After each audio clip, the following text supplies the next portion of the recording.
Yo mga ka-sports, kumusta kayo? Ano nga ba ang susunod para sa Gilas Pilipinas matapos ang second window ng FIBA World Cup Asian Qualifiers? Mga ka-sports, aminado tayo, hindi naging maganda ang resulta kontra sa New Zealand at Australia na kung saan nakakuha tayo ng dalawang mabibigat na talo. At ngayon, nakasalalay sa final window sa July ang pag-asa ng Gilas na makapasok sa FIBA Basketball World Cup. Pero teka, sa gitna ng pagkatalo, may magandang balita. May tinatawag tayong good problem si Coach Tim Cone. At yan ang pag-uusapan natin ngayon. Kung trip mo po ang ganitong content, paiwan ng follow at pasubscribe natin. Tara po, simulan na natin.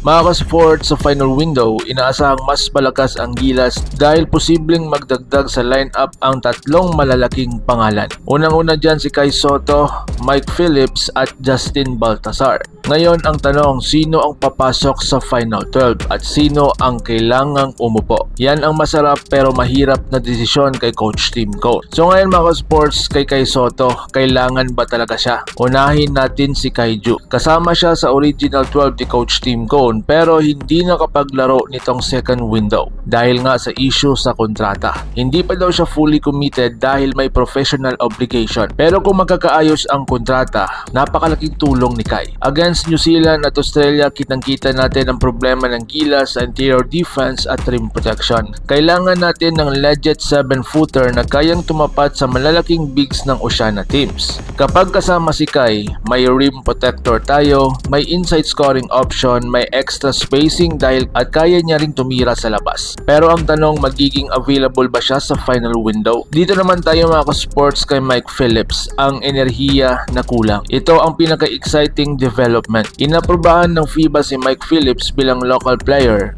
isang araw bago magsimula ang second window, kaya hindi siya naipasok dahil wala pa sa team practices. Sa final window, almost sure na makikita natin siya. Anong may bibigay niya? Unang-una ang elite rebounding, pangalawa hustle plays, pangatlo energy sa depensa at pang-apat switchability sa pick and roll. Para siyang modern version ng Calvin Abueva pero mas discipline at system oriented. Sa triangle offense ni Coach Tim, bagay ang isang high motor player na hindi kailangan hawakan ang bola para maging effective.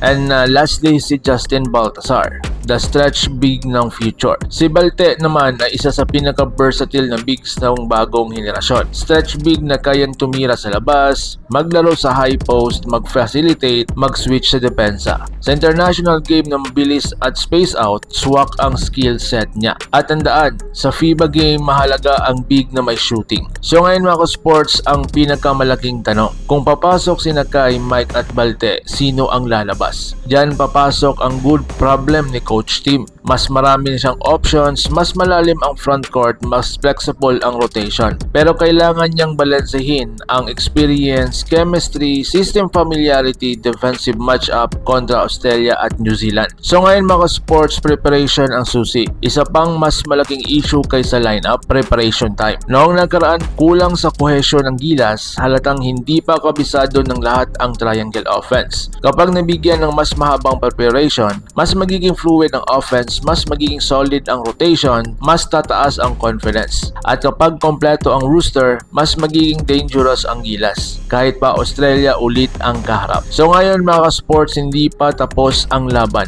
Ang final window ang magdesisyon kung buhay pa ang pangarap natin sa FIBA World Cup. May good problem si Coach Tim. Mas maraming options, mas malakas na potential lineup, mas mataas ang selling. Ngayon ang tanong sa inyo, sino ang pipiliin ninyo sa Final 12? Kai, Mike, Balte o lahat sila? Comment your thoughts below at pag-uusapan natin yan. Like, share, and subscribe at don't forget to hit the bell para updated tayo pareho sa mundo ng basketball world. Laban Pilipinas, puso, so paano? Ingat po kayo.